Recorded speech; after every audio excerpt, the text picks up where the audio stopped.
Tiene la palabra el diputado Benjamín Saúl Huerta Corona, del Grupo Parlamentario de Morena, para formular su pregunta.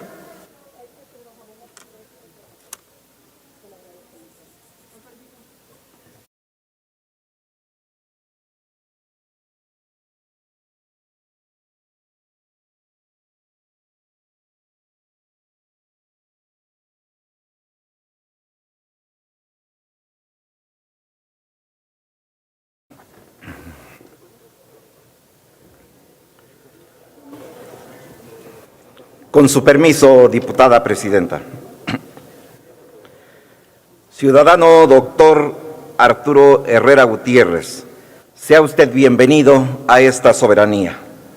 Compañeras y compañeros diputados, el presupuesto de egresos de la Federación es un presupuesto acorde a las nuevas circunstancias derivadas de la crisis de salud que trae consigo una crisis económica.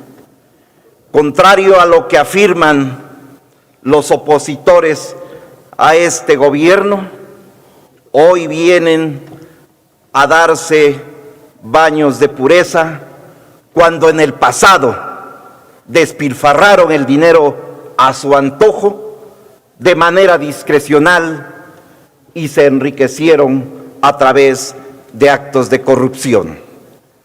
Señor secretario, reconocemos la fortaleza y dirección del sistema económico del país. Reconocemos el trabajo de su equipo, en primera línea a sus subsecretarios, pues recibir una crisis inesperada sin manual de instrucciones no es nada fácil.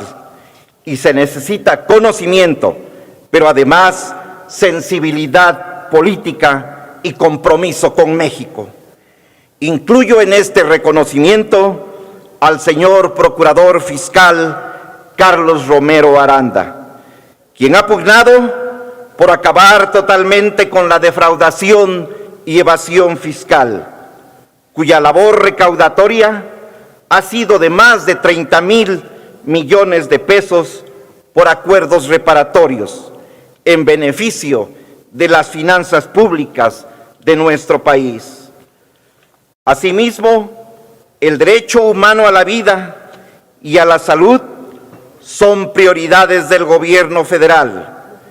El rescate de este sector y su fortalecimiento, así como la continuidad de los programas sociales y la continuidad de los proyectos económicos, hace efectivo el derecho mínimo de subsistencia bajo decisiones de reasignación presupuestal y que deben ser aceptadas y acompañadas por la ciudadanía, pues es la única forma de apostar de manera óptima al crecimiento de este país.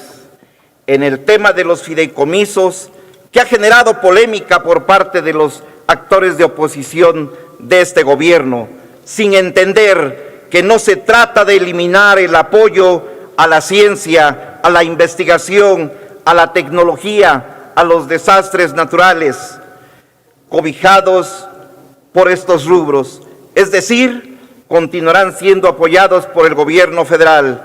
No es un deslinde legal, es una reorganización y una nueva administración de recursos. Por ello, pregunto, señor secretario, ¿qué acciones y mecanismos tomará la Secretaría de Hacienda y Crédito Público para reasignar los recursos de los fideicomisos? ¿Qué porcentaje será destinado a mejorar el sistema de salud, a vacuna universal gratuita contra COVID-19 para las y los mexicanos? Compañero diputado, el tiempo se ha agotado. ¿Y qué porcentaje se destinará para atender los rubros que atendían estos fideicomisos? Por sus respuestas, gracias. Es cuanto, diputada presidenta. Muchas gracias, diputado Huerta Corona. Para dar respuesta tiene el uso de la palabra el secretario de Hacienda y Crédito Público, Arturo Herrera Gutiérrez.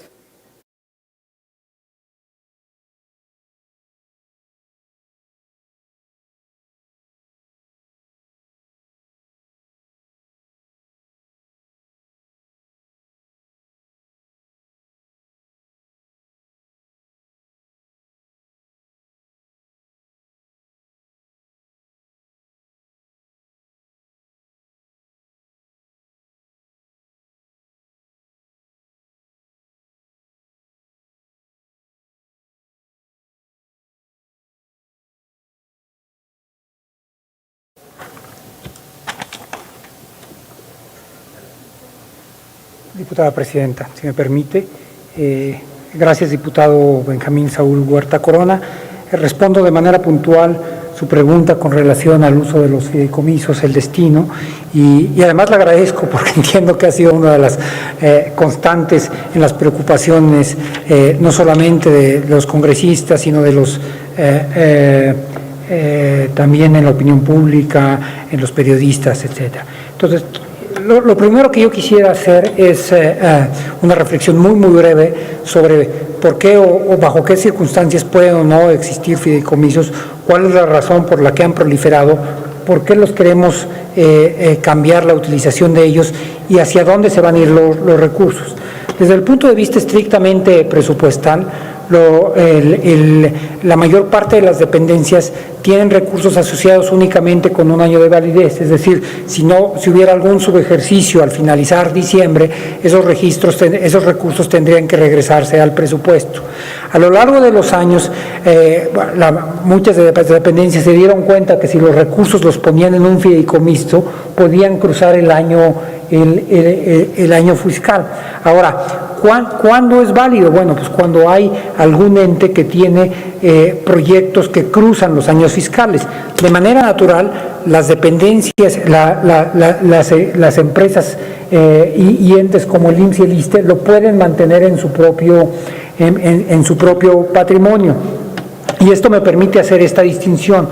Aquellos entes que tienen personalidad jurídica y patrimonio propio, independientemente de si existe un fideicomiso o no, lo pueden mantener en sus recursos.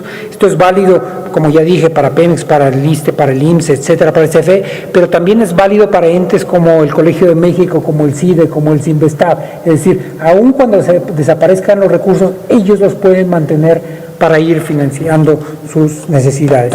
Ahora, ¿hacia dónde van a ir estos recursos? Bueno, la idea principal es que los destinatarios finales de esos programas no sufran.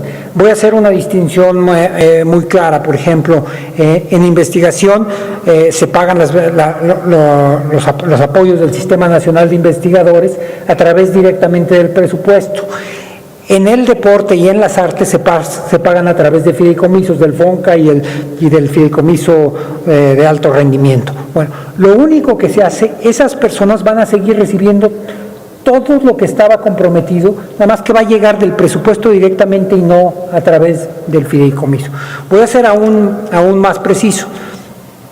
Por ejemplo, los fondos de CONACYT-CENER, esos están en la ley y que vienen a través del Fondo Mexicano de Petróleo, permanecen para los fines en materia de investigación e hidrocarburos, solamente que nuevamente no van a llegar de un fideicomiso, sino van a llegar a través del presupuesto. Lo mismo pasa para los fondos de atención a víctimas y los fondos para la protección para las personas defensoras de derechos humanos y periodistas. Ni un peso menos se va a recibir para esas actividades. Ahora, pregunta bien por los gastos de salud y la vacuna. La vacuna va a ser financiada, la primera parte del fideicomiso que todavía existe, y la razón por la que no lo encuentran en el presupuesto de 2021 es porque los pagos los vamos a hacer la semana que entra, no los vamos a hacer los pagos del adelanto en el presupuesto 2021.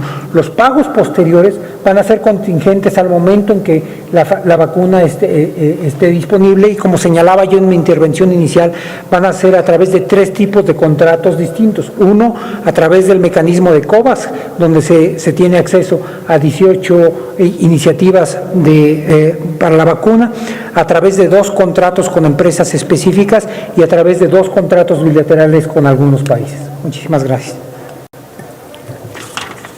Gracias, secretario. Para